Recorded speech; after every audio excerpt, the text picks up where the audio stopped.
Good morning.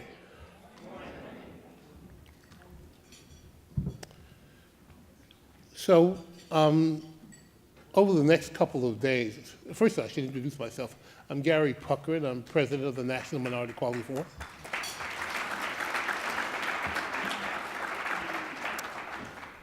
And I want to thank everyone for getting up early with us and taking time out of the day. I think you'll be rewarded.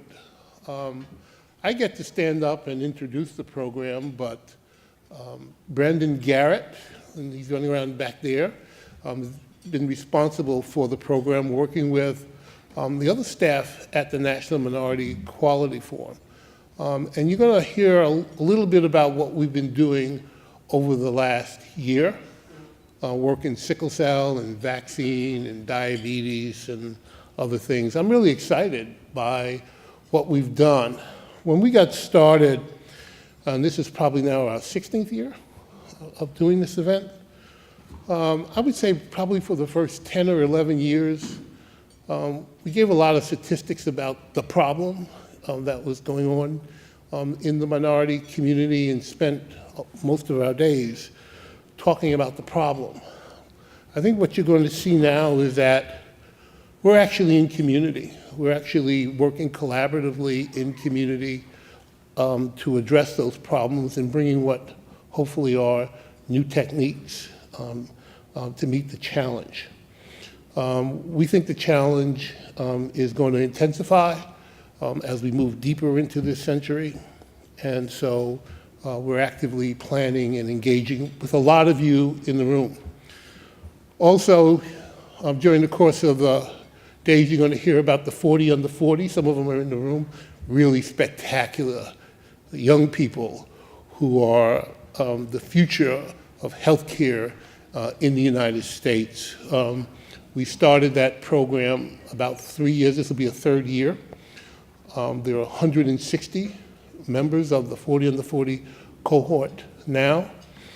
And they're energetic. They are thoughtful. And they're really well positioned to take the baton and move forward. Unfortunately, Congresswoman Kelly could not join us this morning. Anybody who flies out of O'Hare realizes that it's a crapshoot. Sometimes you get out, and sometimes you don't. And so, unfortunately, the dice didn't roll in our favor this time. But she'll be here later on this afternoon, and she's well represented by Brendan Webb, her chief of staff. So she's well represented here. I've enjoyed this partnership with Congresswoman Kelly, and part of what I've learned is that health policy is really important. That we can't get access and quality and research and resources without good health policy. And so at this meeting, you're going to get a mixture of clinical and policy because we think that's an important nexus. I'm also pleased to be able to introduce to you this morning representatives from two organizations that we have worked with, particularly the American Medical Association. I don't want to steal their president's thunder, but they've made some deep commitments to looking at issues of equity and diversity, and I'm sure she'll talk about that. Elena, Rios, and we've been at the battle for a long time, and she's done really great work. So let me start off by asking Barbara McAneny, president of the American Medical Association, to come forward and bring some greetings. Thanks.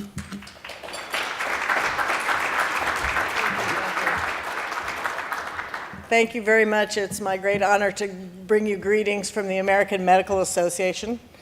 I've seen a lot of AMA members around here, so if you have questions about what we're doing, I saw Fatima Cody Stanford someplace, and I saw Tamara Osborne Roberts and Bill McDade, and Willard Edwards probably here somewhere, so it was lots of AMA people for asking questions, so welcome.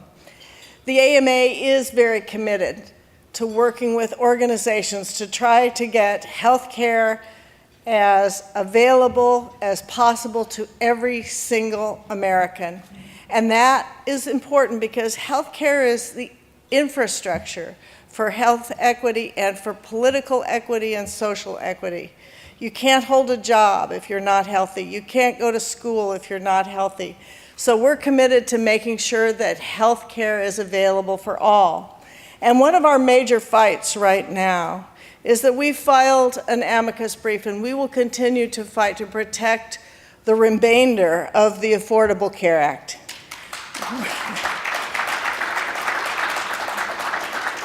In my state of New Mexico, where we had 24% uninsured, the Affordable Care Act brought us down to under 10% uninsured, which is still too many.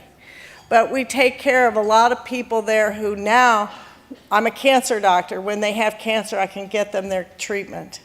It is a life-saving event, and we just have to realize that as this country. We were very upset when the Texas Attorney General decided that he would file suit to say that because the tax implications of the Affordable Care Act had been reduced to zero, that it was now unconstitutional and be thrown out. And we were even more upset when the judge ignored our amicus brief and decided to go ahead with this and declare it unconstitutional. It has had a stay of execution. We are in the process of trying to appeal that again, working with other attorneys general, and we will continue to do that. Because if we lose what's left of the Affordable Care Act, what happens to the subsidies to help people who are getting insurance through the exchanges in the country? What happens to the people who no longer have a Medicaid subsidy so that they can get their chemotherapy when it's their turn, or their insulin, or anything else that they need? What happens to the kids who are on their parents' policies till 26? Are we getting rid of the protections against pre-existing conditions? I'm a cancer doctor. Everybody I see has a pre-existing condition. You know, I don't want to go back to those bad old days. I don't want to go back to the lack of lifetime caps on care. So we are committed from the AMA to continue to work on making sure that everyone in this country has access to health care. And the ticket to the door is the insurance card. It is not access, but it is the first start. So we're committed to defending that. We need to work with every organization that we can that is also committed to that. We believe strongly in health equity.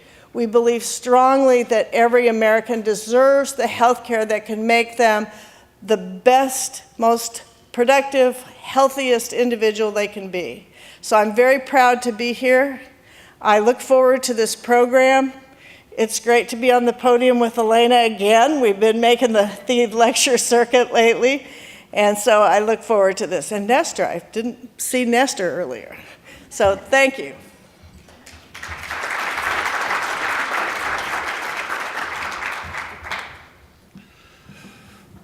So Dr. Rios has been in the struggle for years and has really done just tremendous things with our organization. And someone asked Dr. Elena Rios to come and greetings.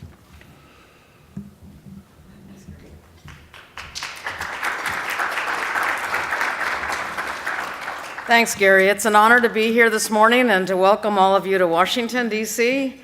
As the president and CEO of the National Hispanic Medical Association, I do want to honor one of our, or acknowledge one of our chairmen, Dr. Sam Arce, who's right here in the audience, who also represents NHMA to the AMA. So we do have linkages through Sam, and he gives us a great voice. I just want to say that I'm here also representing the Alliance for Multicultural Physicians. We've changed our name every couple of years, but we decided that we didn't want to be called minority anymore. And this is an alliance of the National Medical Association, which take care of the African American physicians in this country and residents and students. The NMQF, which is the National Council of Pacific Islander and Asian American physicians, and they're representing Asian physicians and residents and students in this country. And the Association of American Indian Physicians, the AAIP, which represents Native American physicians and residents and students. So together with all of them, I'd just like to say welcome, and the National Hispanic Medical Association in particular is very proud to know that health disparities and health equity strategies are being brought again from Gary and his organization and the Congressional Black Caucus. I see Donna Christensen here, Congresswoman Donna Christensen, thank you for your leadership. And I'd just like to say that there's a few federal partners and a few private partners that we work with, and I think it's important to think of in terms of public-private partnerships, and as we move forward, we really need to work together. There's so many silos in healthcare. As we move in this direction of policy and healthcare becoming more and more prevalent with the next presidential election, we need to work together and find common ground. So we work with the All of Us research program, the most important research, I think, clinical trial program coming up in this country to get more people involved in research about our communities and all of us being involved. That's with the National Institutes of Health. And also with the National Institute of Diabetes and Digestive Kidney Diseases, we're working on having more residents in our communities, both the NMA and NHMA, have a program to train residents for academic research. On the private, I shouldn't say this, also on the public side, we work with the CDC on our HIV campaigns to educate more and more people that HIV and AIDS needs to be mainstreamed to primary care physicians and to be taken care of in a more preventive way, in a more sustainable way. And also with the Office of Minority Health, we're in our second year of a 5-year cooperative agreement to recruit the next generation of college students into the health professions. Medical school, nursing school, public health school, dental school, as well as graduate science. And we call that program the NHMA College Health Scholars Program. In terms of our private sector alliances, we're working with Sanofi on a flu campaign for diabetic and cardiovascular patients. We're working with Amgen on calling attention to the importance of cholesterol now that the cholesterol indicators have been changed. And blood pressure, so there's going to be a lot more of us within our communities that will have to deal with chronic disease and hopefully having prevention and seeing the doctor so that we don't deal with the complications of those diseases. And we're also working with Merck on the diabetes programs that have been started. There's actually a movie that I'm part of that's going to be in the Tribeca Film Festival in a couple of weeks. Looking forward to that experience. And we are taking the movie on the road. It's actually called A Taste of Sugar, done with an African American focus and a Hispanic focus, and we're very proud to be a part of that. And in terms of advocacy, again, the public-private partnerships are needed. Like my colleague from the AMA, we're very interested in saving the Affordable Care Act. We know how important it is, and we're proud to have supported the introduction of the bills this last week from the leadership in the Congress to be able to have subsidies put back into the Affordable Care Act so the middle class can afford insurance, and have reinsurance programs given to the insurance companies so that the insurance companies can have a little bit of money for all the chronic disease patients they take care of.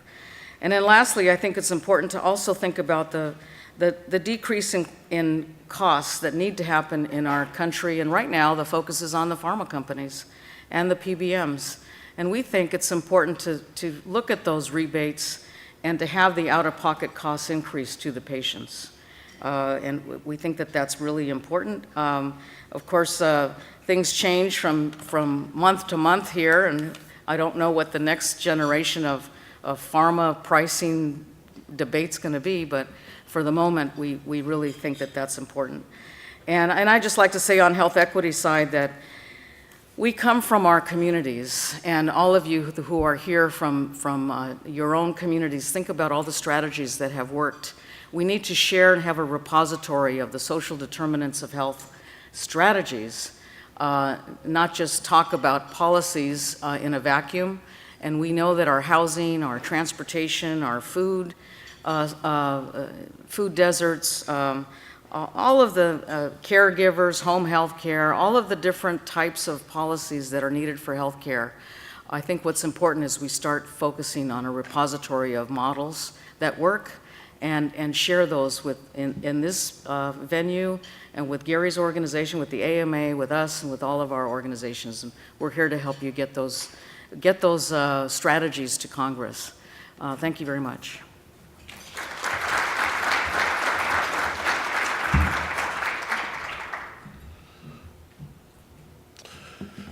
So before we let you go to the sessions, I want to leave you with one thought that's been percolating, or at least I've been trying to percolate through our organization, and I want to plant this seed in your mind as you go through the next couple of days. So as we look at where technology is taking us, as we look at the growing diversity of the American community, as we look at the challenges that climate change, and I did say the word climate change, will bring to our communities, I think probably the most important thing that we need to work on is, so how do we control health outcomes? It's a very different conversation than talking about elimination of health disparities. And I can go into a deep debate about the difference between them, but I'll leave you to think about that. The point I'm making is, as we look at the tremendous revolution that is going on in science and medicine, where we are literally going into the genome and editing it, the work that's being done in neuroscience and the work that's being done literally curing diseases, right? Turning HIV into a chronic disease and that sort of thing. It seems to me that we can open up the conversation to how do we use our capacity to control health outcomes in our community. Any of you who live inside big data, as we have, know that you can predict the number of people that are going to have a heart attack in a zip code. That's why health plans do what they do, because they know in that zip code, I'm going to have X number of people go on dialysis, I'm going to have X number of people have a heart attack, they're going to go to the hospital, they're going to cost me this or that. We've not taken that knowledge and applied it in community to see what we can do. And I'm going to leave you with one number to show you exactly what I'm talking about. If you take an African American who has an underlying condition of diabetes, and they have ischemic heart disease on top of it, they have a 90% hospitalization rate. 90% go to the hospital every year. That's a god-awful number. And it's a number that we can do something about. We can actually do something about that. And that's what I mean by controlling health outcomes, is taking the numbers and really applying them. So what you're going to see as we present to you over the next couple of days is that we are starting to identify where the populations live with sickle cell, where the population lives with diabetes, who's treating them, what are they treating them with? What are their outcomes looking like? Because if Facebook and Amazon and Google can predict what you're going to buy, right? We can do the same thing in healthcare. We can do that. We have the capacity to do it. And so, but it requires a very deep collaboration. There's no one group or organization in this room that can do it on their own. So I'm asking you to think about that, and we'll have a chance to talk about it at the end of the meeting. But what we want to start doing is having you think about it, and who else needs to be in the room, and how do we organize ourselves, really. Because if we leave the 21st century, and our population is still wrestling with diabetes and uncontrolled hypertension and heart failure and God knows what else, we've essentially failed. We failed. And so we want you to think about it and begin to think how we might work together. So I'm looking forward to the conversations, looking forward to the excitement, and at the end of the day, we'll circle back. So thank you so very much.